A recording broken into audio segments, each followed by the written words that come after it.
Año 711. El jefe militar musulmán Tariq Ben Ziyad lidera un ejército de árabes y bereberes que atraviesa el estrecho de Gibraltar. Su objetivo, la conquista de la península ibérica. Al-Ándalus fue el territorio que en la península ibérica estuvo bajo dominio islámico durante la Edad Media. Eso es el siglo VIII, el siglo en el que se inicia un despegue cultural en Al-Ándalus. Al-Ándalus sí que aportó una huella indudable a medio y largo plazo. Hubo un desarrollo científico en Al-Ándalus que permitió el desarrollo tecnológico, y esto fue gracias a la ingeniería, sobre todo. Hace más de 1000 años, bajo el gobierno omeya en Al-Ándalus, se produjo un gran florecimiento científico. Multitud de sabios encontraron la posibilidad de desarrollar sus conocimientos en aquella península dominada por los musulmanes. Una de esas mentes privilegiadas era Abbas ibn Firnas. Muchas de las ideas de este sabio andalusí están ligadas a diferentes ramas de la ingeniería. Abbas Firnas fue un andalusí que nació en Ronda, en la provincia de Málaga, en el 810. Provenía de una familia bereber y fue un gran estudioso de andalusí. Era un gran amante de los libros y de la cultura. Era un adelantado a los sabios renacentistas. Trataba absolutamente todo el conocimiento de la época. Y estamos hablando del siglo IX, mucho antes de Leonardo da Vinci. Desarrolló una serie de inventos, como por ejemplo el reloj de agua, al que llamó Almacata. También inventó una esfera armilar. La esfera armilar es una esfera hueca para estudiar el movimiento de planetas y de estrellas. Construyó en su casa una... Pero ¿cuál era el sueño de Abbas Firnas? ¿Con qué quiso sorprender a la sociedad andalusí? ¿Consiguió materializar esa idea que le perseguía durante toda la vida? La gran creatividad de Abbas ibn Firnas es un fiel reflejo del interés que se vivió en Al-Ándalus por la ciencia y la cultura. Unos conocimientos que más tarde se expandieron por la Europa cristiana. En la península ibérica, con la caída del Imperio Romano, entramos en una época un poco más oscura, con poca capacidad técnica, vamos a decir, de movilizar o de generar grandes infraestructuras. La sociedad islámica tuvo uno de los pies fundamentales en la búsqueda de agua. Venían de lugares en donde el agua era un bien muy precioso, muy escaso. Al llegar a la península ibérica había algo más de agua, con lo cual se introdujeron una serie de mecanismos, de artilugios, para poder extraer el agua. Y entre estos elementos está la noria de tiro. Las norias de tiro o de sangre, aquellas que son movidas por animales y que a través de la fuerza animal logran poner en circulación el agua de los pozos. Una noria como esta podría irrigar más o menos media hectárea con 12 horas de trabajo. O sea, ya estamos hablando de una cantidad significativa comparada con lo que podría hacer el trabajo de un hombre cubo a cubo. Hay muchas teorías sobre el origen de la noria de tiro. Lo que sí se sabe es que la noria que llegó aquí a la península ibérica fue a través de agricultores sirios que llegaron en el siglo VIII. Además de proveer de agua a las sedientas tierras de una parte de la península, las norias de sangre extraían otra sustancia muy apreciada en la sociedad andalusí. La noria de Salices de la Sal, en las salinas de San Juan, donde estamos ahora, se utilizaba para bombear salmuera y esa salmuera pues, producir sal. La producción de sal, gracias a la noria de tiro, se convirtió en toda una actividad, no vamos a decir industrial, pero casi. De hecho, se dice que con la Reconquista, una de las órdenes que dieron los reyes era de no destruir las infraestructuras que habían dejado los andalusíes porque eran muy valiosos para reconstruir el país. Las norias de sangre abastecían de agua y sal a los habitantes andalusíes de algunas zonas de la península ibérica. Los mecanismos que empleaban ya eran conocidos en época romana y sus engranajes los siguen utilizando ingenieros de todo el mundo. Una noria de tiro o noria de sangre está accionada por la fuerza de un animal, que accionaría el mecanismo de la rueda horizontal o rueda padre, que mediante los dientes haría girar la rueda madre. Bueno, pues mediante este giro se podía elevar el agua que estaba en el pozo. Este paso de una rueda horizontal a vertical fue una de las grandes aportaciones tecnológicas, tanto en Al-Ándalus como fuera de la península ibérica. pues estas norias en pequeñito, por ejemplo, es lo que podríamos ver en el mecanismo de subir nuestra persiana en casa todos los días, ¿no? Porque hacemos fuerza en un sentido y la transmitimos en otro. Pero también lo vemos con el rotor de un helicóptero, por ejemplo.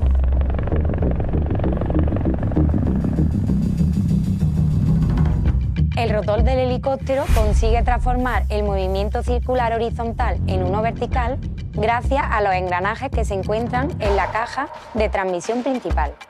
En esta manivela iría este eje que sale directamente del motor. Gracias a los engranajes se pasa de un movimiento circular vertical a un movimiento circular horizontal, lo cual permite que las palas del rotor giren, lo que permite el vuelo del helicóptero. El principio de engranajes que movían las ruedas de sangre en Al-Ándalus es exactamente el mismo que permite que los helicópteros surquen en la actualidad los cielos de cualquier lugar del mundo. En la mecánica actual, este principio lo podemos encontrar pues, en bicicletas, en coches, en submarinos. Los mecanismos de la rueda de sangre han servido como inspiración para la puesta en marcha de multitud de objetos utilizados en el siglo XX. Que la depositan en las acequias para el riego de los campos, de los jardines o simplemente para el abastecimiento de agua en grandes ciudades. Evidentemente, en algunas zonas del Al-Ándalus fue una revolución porque este tipo de noria eleva 42 litros por segundo, igual que un motobomba. Desde el punto de vista agrícola supone reducir a 1/3 el tiempo de trabajo, de triplicar la rentabilidad que se obtiene con trabajo hecho por el hombre directamente o bien por los animales. No sabemos realmente cómo se construían nuestras norias. Sabemos que se contrataba a los artesanos constructores de norias. Cuando terminaban en un sitio, los reclamaban para ir a otro sitio a construir más norias. Tenemos referencias de norias en toda la zona de Al-Ándalus. Por ejemplo, el río Guadalquivir tenía muchas norias, el río Tajo también, en el Ebro había muchas, hasta en Galicia había norias en toda la península ibérica. Se sabe que las primeras que se tienen noticias fue en una zona donde hay ríos importantes como el Tigris y el Éufrates, en la zona de Persia. En época romana, en época griega, se habla de determinados tipos de norias, pero digamos que ellos son los responsables de su reintroducción a gran escala en la península ibérica. La noria introduce el concepto de volante de inercia. Las norias incorporan un peso que se situaba en la circunferencia. La circunferencia era mucho más pesada que el resto, que le hace mantener el movimiento aunque la corriente disminuyera en su caudal. Con esa inercia se mantenía girando justamente durante más tiempo. ¿Pero qué ha ocurrido con aquel volante de inercia que usaban los musulmanes hace más de 1000 años? ¿Sigue presente en nuestra ingeniería moderna? El volante de inercia dentro del motor es esta pieza redonda que vemos aquí. Hace una función de transmisión de toda la energía que va almacenando cinética para estabilizar lo que es el giro, para que sea más homogéneo. Y sobre todo nos sirve para evitar vibraciones y tirones molestos durante la conducción. Viendo el movimiento de las norias tal cual introdujeron los musulmanes en Al-Ándalus, evidentemente es un movimiento muy similar y parecido a un volante de inercia. El volante de inercia lo podemos ver además también en elementos como en los tocadiscos, en centrales hidrográficas de agua, donde mantienen pulso giratorio para generar electricidad. Entonces, el volante lo podemos encontrar en muchísimos aparatos de hoy en día. Gracias al principio del volante de inercia, que actuaba en la noria hidráulica, hoy podemos conducir nuestros coches sin que den tirones. Nuestros discos siempre giran a la misma velocidad y la creación de energía en las centrales eléctricas es lineal y constante. Pero además del agua, los musulmanes aprovecharon los vientos que soplaban en la península ibérica para crear energía. ¿Pero cómo lo hicieron? ¿Qué tecnología implantaron en Al-Ándalus para beneficiarse de la fuerza de las corrientes aéreas?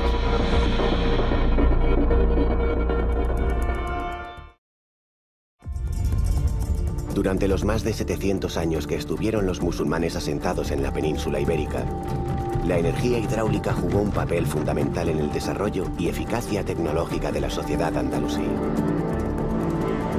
en el campo del aprovechamiento de la energía hidráulica. Se podría decir que esta tuvo un papel fundamental en crear un primer tejido industrial. Gracias a la implantación de estas y otras tecnologías, los musulmanes pudieron desarrollar la elaboración de nuevos productos. ¿Pero qué fabricaban? ¿Existen aún vestigios de aquel tejido industrial andalusí? Las aceñas son los molinos del río. Son los primeros edificios relacionados con agua.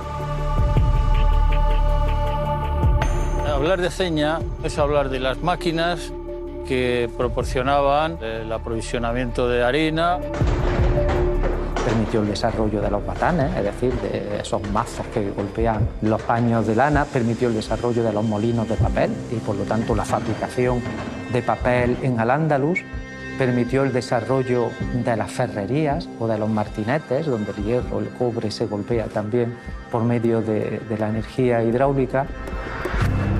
La aceña no solamente va a ser una actividad de tipo artesanal, de tipo preindustrial, sino que va a ser además espacios de relación humana, relacionado posiblemente con los oficios. Pues, por ejemplo, el molinero pues tenía a su cargo pues otra gente dedicada a lo que es el aprovechamiento de la harina. Había carpinteros para las constantes reparaciones de las ruedas y los mecanismos. Y no quiero exagerar, pero 50 o 60 personas seguro que estaban aquí todo el día cerca. O sea que esto era un bullir de gente. Y al final el aprovechamiento hidráulico supuso triplicar la rentabilidad, permitiendo generar unos excedentes que a su vez permiten liberar a una buena parte de la población de atender a las necesidades de la vida del trabajo y que por lo tanto está liberando a esa población de las grandes ciudades para dedicarse al desarrollo de actividades culturales, de actividades científicas o artísticas. El agua de los ríos que movían las norias y las aceñas permitían aumentar la producción agrícola y fabricar productos a una escala mayor. Pero, ¿solo se valían del agua? Llegaron a utilizar otra energía natural para ponerla al servicio de la agricultura y de su primitivo tejido industrial. El mismo fundamento, sacar agua de un pozo, también se hizo con los molinos de viento. Y en este caso la energía la aportaba el viento, no la aportaba un animal. Realmente esta es una innovación que sí que parece proceder directamente del mundo persa y haberse desarrollado a través de Al-Ándalus. El gran uso de la energía eólica durante la época medieval ha sido el aprovechamiento del viento para hacer girar unas velas, unas aspas, con un eje, una rueda dentada, y entonces que se produce un cambio del movimiento rotatorio en un movimiento circular y su aplicación directa a la molturación del grano y a la producción de harina. A partir del siglo XII, siglo XIII, existe un proceso de expansión del aprovechamiento de la energía eólica por la España cristiana. Los molinos de viento siguieron vivos en la península ibérica. En España y Portugal existen numerosas pruebas de que durante siglos se utilizaron estos gigantes movidos por la energía eólica. Es a mediados del siglo XV cuando empiezan a surgir los molinos de viento de La Mancha. Y estuvieron presentes casi hasta finales del XIX. Es a finales del siglo XIX cuando empieza a buscarse la aplicación de los molinos de viento en la generación eléctrica.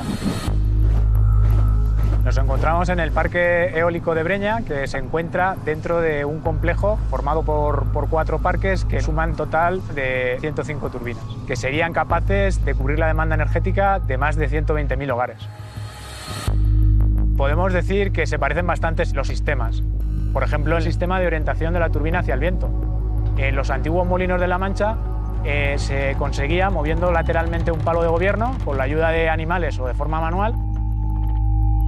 Y en la actualidad esto se consigue a través de un sistema de control automático que mediante unos sensores ambientales y un grupo de motores es capaz de orientar la turbina de la mejor manera y la más eficiente hacia el viento. En la actualidad la energía eólica es la segunda tecnología del sistema eléctrico español. Podemos decir que el aprovechamiento del viento que comenzaron los musulmanes sigue presente en nuestros días. Las tecnologías que empleaban el agua y el viento posibilitaron un impulso económico que repercutió en el desarrollo intelectual de Al-Ándalus. De esta manera, a partir del siglo IX empiezan a aparecer grandes figuras de sabios. Entre ellos se encuentra Abbas ibn Firnas, inventor y precursor, cuya trayectoria sigue causando admiración en la actualidad. Ben Firnas tocó muchos campos de conocimiento y uno de ellos fue la fabricación de vidrio. El vidrio era hasta entonces un monopolio de Oriente. Se hacía en Siria, se hacía en Egipto, y él encontró la forma de fabricarlo aquí. Para fabricar vidrio solo hay que tener arena, sílice, rocas ricas en sílice, que es lo que él utilizó, e impulsó grandemente esa industria aquí en Al-Ándalus. A Abbas ibn Firnas se le atribuye la introducción de la fabricación del vidrio en la península ibérica. Aquellos conocimientos musulmanes siguen presentes en España, uno de los mayores fabricantes europeos de vidrio. Pero el legado de Abbas ibn Firnas va mucho más allá. Durante años persiguió un sueño que en su madurez fue capaz de realizar. Un sueño que ha servido como inspiración a la ingeniería durante siglos.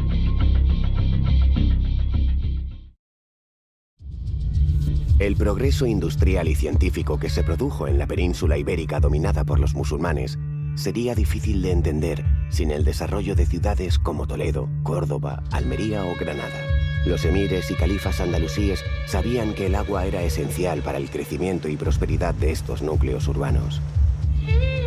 La canalización de las conducciones de agua a nivel urbano fue bastante importante, porque una urbe no puede existir si no tiene un abastecimiento. Normalmente las ciudades que conquistó el mundo musulmán pues tenía un río próximo.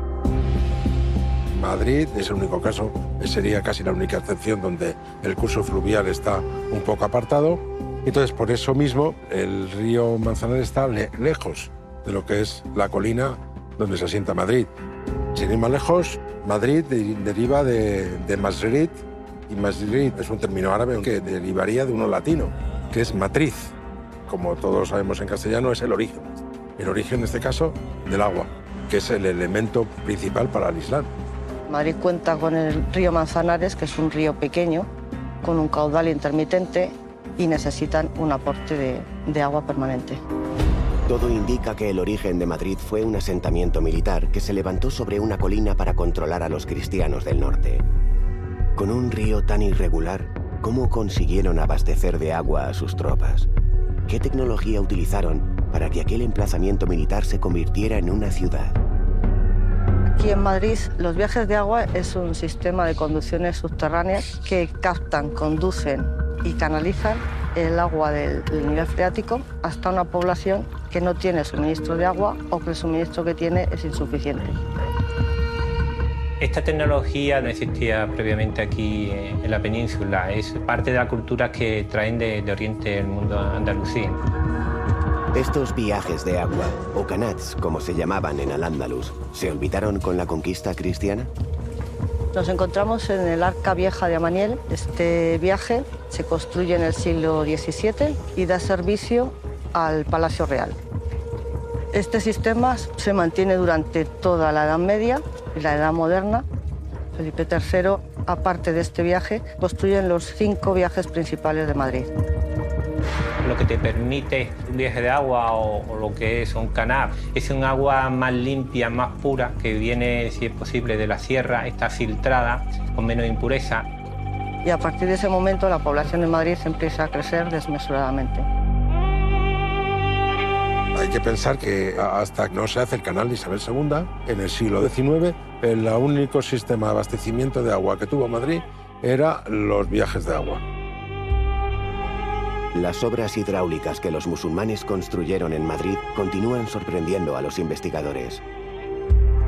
Precisamente estamos ahora en el sitio, escasamente 10 metros, de donde se ha encontrado el que creo que es el viaje o canal de agua más antiguo que tenemos en esta ciudad. Es curioso que tenía este viaje 10 metros de longitud, un ancho como de 80 centímetros, estaba formado de mampuestos para que el agua se fuera depurando para poder ser limpiado cuando las autoridades lo consideraran necesario. Gracias a las norias hidráulicas y a los canals, algunas ciudades de la península ibérica disfrutaban de agua potable. Pero ¿en qué lugares se almacenaba el agua que se consumía diariamente? Un aljibe, sobre todo, es un lugar para almacenar agua. La idea es que cuando no hay agua, tener la posibilidad de poderla tener y sobrevivir. Y además lo proteges de la degradación que pueda sufrir ese agua por los agentes externos y al mismo tiempo la mantienes de una manera más fresca, de una manera más fácilmente obtenible. El aljibe suelen estar bajo tierra o puede estar en un mismo edificio, pero que esté protegido al sol. La traída de estas aguas a las ciudades era principalmente para la aristocracia, para la nobleza musulmana. No era tanto para el pueblo. El pueblo pues se apañaba pues, con pozos. Muchos de los aljibes se utilizaban en pequeños rituales asociados a la religión, como por ejemplo el ritual de las abluciones que se realizaba en las mezquitas. Esta forma de acumular agua se mantuvo vigente durante siglos, pero al parecer este sistema no se ha perdido en el tiempo. En la actualidad estos sistemas de almacenamiento del agua pluvial para después utilizarla pues está también vigente y hace uso de esos mismos principios, de crear una serie de depósitos subterráneos en el que los utilizas para acumular agua, pero encima puedes construir cosas, con lo cual el que estén enterrados por todas esas cuestiones es una característica que muchos de ellos tienen. El agua corriente fue uno de los grandes impulsores del desarrollo de las ciudades andalusíes. Fue en estas urbes donde a partir del siglo IX se comenzó a vivir un esplendor científico y cultural que marcaría una época. Mentes prodigiosas como la de Abbas ibn Firnas encontraron en Al-Ándalus el lugar perfecto para desplegar todo su talento. Abbas Firnas fue un gran estudioso, consiguió, gracias a sus conocimientos de poesía y de astrología, consiguió entrar en la corte de Mohamed I. Él consiguió ser poeta astrólogo, con lo cual tenía, como digamos, dos sueldos por parte del califa. Farnás trajo al Andaluz las tablas de Singid, que eran unas tablas astronómicas que fueron muy importantes para el desarrollo de la astronáutica en Europa. Trataba absolutamente todo el conocimiento de la época, pero no obstante tuvo también un gran sueño. Además de intentar hacer realidad el sueño que persiguió durante toda su vida, Abbas ibn Firnas quiso hallar la solución a un problema que los musulmanes arrastraban desde los inicios del Islam.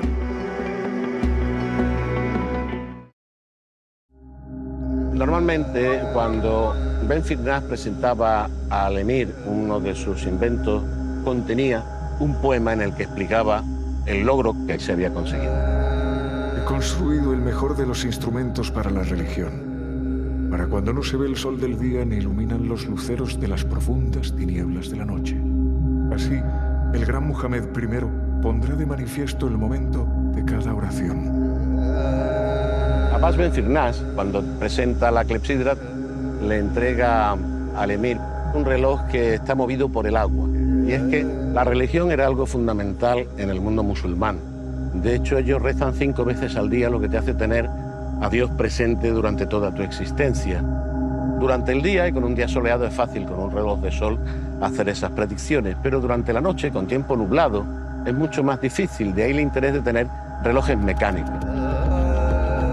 Una clepsidra es simplemente un instrumento que marca el tiempo a medida que el agua llena un depósito o bien vacía un depósito. Y son recipientes que están graduados, de tal manera que se calcula aproximadamente el tiempo que tarda en vaciarse o en llenarse hasta un cierto. Otra cosa son las clepsidras con autómatas, que cuando transcurre una hora de tiempo viene marcada por una determinada acción dramática que hacen unos autómatas. Las clepsidras deleitaron a emires, califas y reyes durante el periodo andalusí. Durante aquel tiempo, hubo un sabio que convirtió a estos relojes de agua en tecnología punta del momento. Jalaf al-Muradi es un personaje que no tenemos fechado con claridad. La única cosa clara es que es anterior a más o menos 1250. La época de Alfonso X, porque el único manuscrito que conservamos es el libro de los secretos, que describe una serie de máquinas que en general se mueven gracias al agua. Esta es la primera vez que tenemos un documento de una clepsidra de Al-Ándalus que se puede llegar a reconstruir. La clepsidra de las gacelas se desarrolla a partir del documento de Al-Muradí. En este caso, por un sistema de llenado y vaciado de depósitos, pues eran capaces de hacer una acción, un relato. La escena que aparece es una escena cortesana. Tenemos las princesas que están escondidas y las gacelas que están libres bebiendo en el agua. Cuando beben las gacelas, hace que las princesas salgan a verlas y entonces sale una persona a ver a las princesas. Cuando aparece la persona, luego salen unas serpientes cobra para defender a las princesas y luego la persona que ha salido, al ver a las cobras, tiene miedo y se esconde. Esto es un poco de fantasía para deleite de los monarcas. Se colocaban en los palacios reales, en las mezquitas, algunas para también regular sistemas de rezo. Y son utilizadas incluso para celebrar el nacimiento del profeta. La relación entre los relojes con autómatas y la clepsidra es que la clepsidra, el movimiento es a partir de agua. El motor, como le conocemos, el motor de cuerda, se desarrolla ya muy a finales de la Edad Media. Y no es hasta el siglo XVI cuando realmente se desarrolla bien esta tecnología.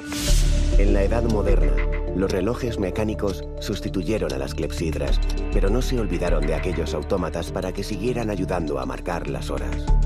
Al-Ándalus fue un eslabón importante en la transmisión de esta tecnología que gozó de gran repercusión en Europa. La tradición de los autómatas sigue vigente en España. Existen empresas que han convertido estos conocimientos andalusíes en su principal vía de negocio. Los autómatas son bastante laboriosos y complejos de realizar.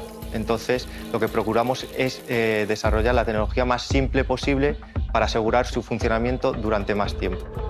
Pero aún así, son complejos. Los clientes finales de los autómatas ahora mismo son principalmente las instituciones públicas, ayuntamientos y demás. Sirven para atraer el turismo, pero también esto sirve para que lo disfrute la mayoría de la gente.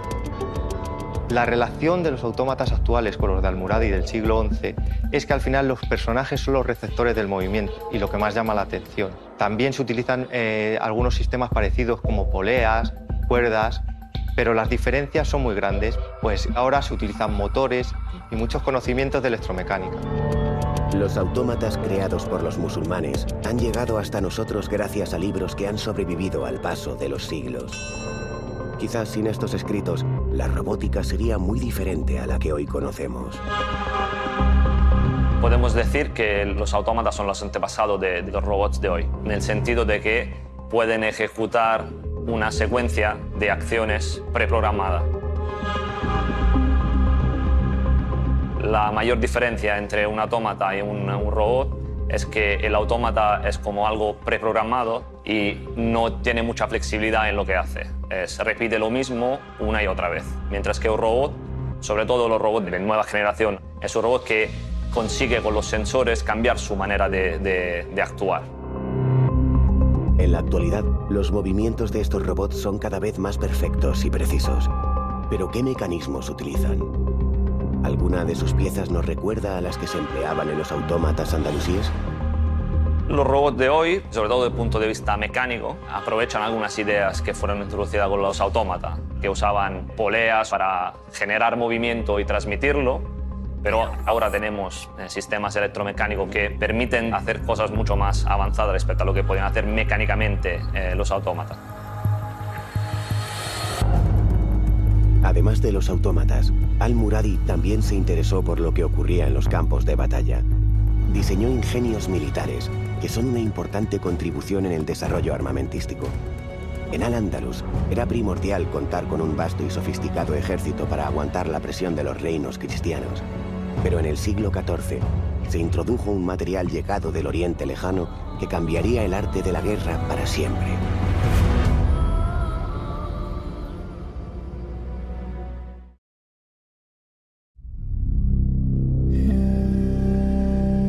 A las clepsidras y autómatas hay que sumar una serie de artilugios e ingenios ideados por Al-Muradí, que seguramente asombraron a la sociedad de su época. El libro de los secretos de Al-Muradí es un manuscrito que contiene unos 30 proyectos de distintos tipos de máquinas.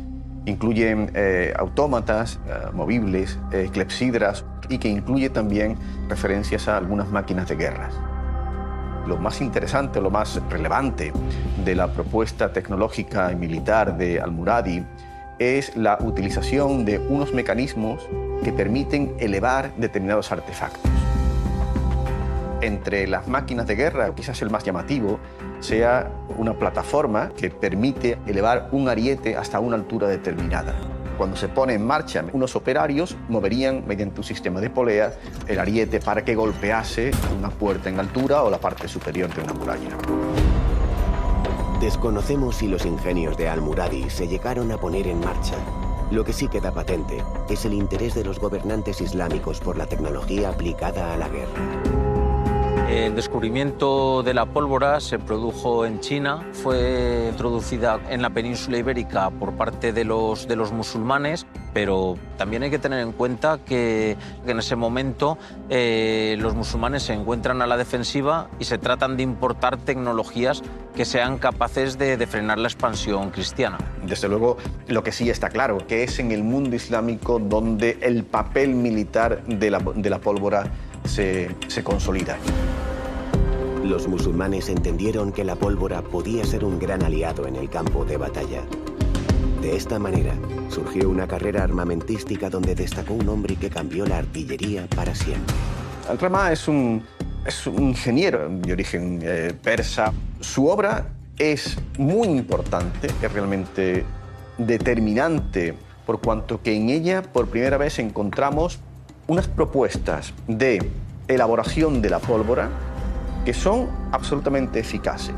La pólvora es una sustancia que está compuesta por 3 elementos: carbón, salitre y azufre, siendo el salitre el elemento dominante. Aparte de eso, es verdad que Al-Ramá recoge toda una tradición de utilización de la pólvora en distintos artefactos, fundamentalmente cohetes, bombas de manos de carácter explosivo, y sin duda lo más singular sea por la concepción de un arma que puede desplazarse sobre las aguas y que es autopropulsada. De ahí que se haya hablado de él como el creador de un verdadero torpedo. El torpedo que propone Al-Ramá está compuesto de 2 láminas abombadas que forman un huevo, y obviamente dentro de ese huevo lo que hay es una carga explosiva, y que va acompañado de 2 varas laterales que permiten mantener la recta dirección del objeto y que es propulsado por un cohete. Parece lógico que la utilidad de este instrumento era atacar un barco a distancia a través de la superficie del agua. Es cierto que la idea que subyace del arma es la misma. Es la utilización de un proyectil desde un barco contra otro barco, en el caso del Al-Ramá en la superficie del agua, en el caso de los torpedos por debajo del agua. Los ejércitos cristianos poco a poco avanzan hacia el sur. Toman ciudades y tierras dominadas por los musulmanes durante siglos. Ante esta presión militar, los andalusíes buscan algún revulsivo para combatir y contener los ataques cristianos. Los musulmanes de Al-Ándalus en la península ibérica están introduciendo un tipo de armas que es capaz de proyectar, de disparar un proyectil y que es propulsado por fuego. Entendemos que por pólvora. La primera imagen que tenemos de un cañón en un manuscrito es muy diferente a lo que entendemos por un cañón, porque la forma que tiene es como de una vasija que se utilizaba, curiosamente, no para lanzar proyectiles esféricos, sino que se utilizaba para lanzar flechas. Quizás lo que más destacan es el pavor que causaban en el enemigo, sobre todo por la novedad que aportaban. No era tanto el daño que era capaz de realizar sobre un conjunto de guerreros, sobre el enemigo en definitiva, cuanto el ruido que producían, que era capaz de asustar a hombres y sobre todo a caballo. Los tronos de mano o palos de fuego eran el arma de fuego más arcaica que existe. Era un cilindro de metal con una recámara, tenía arriba un orificio que se llamaba oído, por un pequeño recazo donde echaba la pólvora. Metíamos la pólvora, metíamos el proyectil, que era un bolaño, que podía ser de hierro o de piedra, lo comprimíamos y apuntábamos hacia el enemigo disparando. Los cañones ya en el siglo XIV pues resultaba para quien lo veía desde la distancia muy complicado entender cómo se metía un proyectil en un tubo y salía con una potencia desmesurada y qué era lo que lo proyectaba. Eran capaces de destruir murallas y torreones que antes eran inexpugnables. Los sitios y las guerras son mucho más cortas. Antes no había batallas, todo se hacía por sitios. Podían estar 1 año, 2 años, hasta que estos se rendían por hambre. Entonces lo que antes costaba 1 año, ahora podía costar tranquilamente 1 mes o poco más.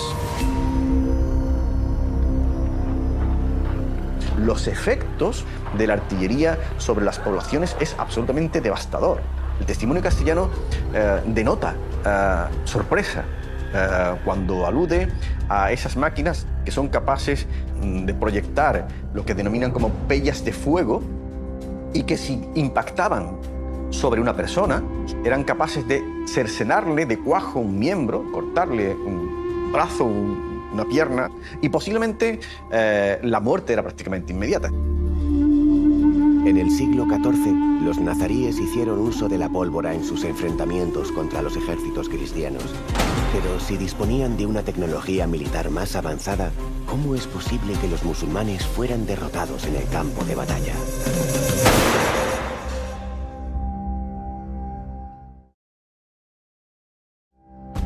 El 2 de enero de 1492 se puso fin a casi 8 siglos de reinado musulmán en la península ibérica. Pero ¿qué ocurrió para que sus tropas, que contaban con avanzadas armas de fuego, perdieran la guerra contra los cristianos? Es verdad que la tecnología de las armas de fuego fue introducida por los musulmanes, pero también es cierto que muy poco tiempo después esa tecnología también estaba en manos de los reinos cristianos. ¿Cómo se las ingeniaron los reyes cristianos para hacerse con unos secretos tan importantes para los intereses musulmanes? Claro, evidentemente si el enemigo tiene una tecnología mejor que la tuya, intentas copiarla. Quizás en el caso de la pólvora es más complicado copiar porque tienes que tener las proporciones y probablemente debió producirse pues, por algún tránsfuga que se cambió de bando y explicó esa receta. Con la entrada en el poder de los reyes católicos se creó toda una industria armamentística. En Medina del Campo se creó una factoría que se dedicaba a fabricar solamente artillería. Se invirtió mucho dinero y mucho tiempo desde el bando cristiano en evolucionar estas armas. Hubo una industria que tanto las piezas de artillería como las piezas de mano evolucionaron. Eso quiere decir que si en alguna década de principios del siglo XIV los musulmanes han podido disfrutar de una superioridad tecnológica sobre Castilla, esa superioridad duró muy poco tiempo. En la Guerra de Granada es donde se puso de manifiesto el poder de la artillería y donde se consiguió tener una superioridad tecnológica sobre los enemigos musulmanes.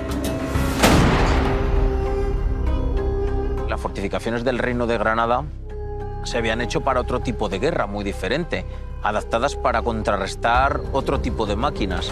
Claro, proyectiles de varios cientos de kilos y golpeando en el mismo punto pues tenían una capacidad de destrucción bastante considerable. Y esa es una de las claves del éxito de los reyes católicos en Granada, la artillería sin duda alguna. Sí que es paradójico que las tropas musulmanas fueran derrotadas por las tropas cristianas utilizando un invento que ellos habían introducido. La pólvora es el arma decisiva, es el arma o el elemento que permitió cambiar la forma de entender la guerra. Prácticamente se podría decir que la artillería de pólvora pues, fue determinante hasta ya el siglo XX. Los musulmanes fueron víctimas de sus propios prodigios, pero su legado sigue vigente. Desde entonces, la artillería en los campos de batalla ha sido vital para ganar guerras. Además de la técnica de uso militar, muchos de los sabios andalusíes cultivaron toda clase de conocimientos. Un ejemplo fue Abbas ibn Firnas, precursor de los relojes mecánicos y responsable de la introducción del cristal tallado en la península ibérica. Además de estos logros, este malagueño buscaba la manera de hacer un viejo sueño realidad. Su gran sueño fue el vuelo, fue echar a volar. Tardó en realizarlo, supongo, porque tuvo que realizar muchos estudios observando y comprobando cómo podría fabricarse un instrumento que le permitiera ese vuelo y mantenerse en vuelo y caer al suelo de una forma sana. Llevo años observando el vuelo de las aves, el despliegue de sus alas, sus suntuosos movimientos. Todo esto me lleva a pensar que el ser humano, ayudado de mecanismos precisos, es capaz de volar. Finalmente, cuando Ben Firnas contaba ya 65 años de edad, consiguió construir algo que podría estar entre la forma de un parapente, pero con una estructura de madera envuelta en seda y adornada con plumas de ave. Para volar, Ben Firnas se va a unos 3 kilómetros de Córdoba, a una almunia que se llamaba La Ruzafa. Esa almunia está en una pequeña elevación cercana a Córdoba y utilizó esa pendiente de esa colina para iniciar el vuelo. No tenía que salir desde una gran elevación que peligraría el momento de caer.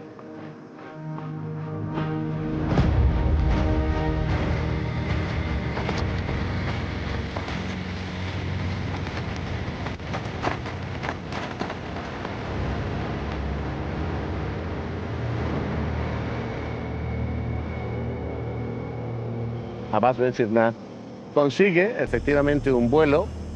La duración del vuelo fueron 10 segundos, pero no se considere que es muy poco tiempo, porque el primer vuelo real de un avión con motor fueron 12 segundos, o sea que la diferencia no es tan grande. Ben Firnas debió de hacer ese vuelo para asombro de sus conciudadanos, pero consigue caer de una forma un poco catastrófica. ¿Cómo fue el aterrizaje? ¿Consiguió sobrevivir al impacto contra el suelo? El aterrizaje fue un poco duro porque se rompieron las piernas.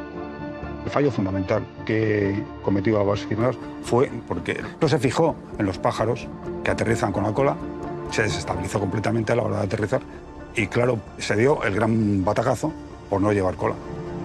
Pero Abbas Ben Firnas fue el primer hombre que consiguió volar de una forma científica, es decir, el primer vuelo de la humanidad. Abbas Ben Firnas fue un adelantado a su época. Se le puede comparar perfectamente con Leonardo da Vinci, que se inspiró seguramente en sus diseños con varios siglos de diferencia.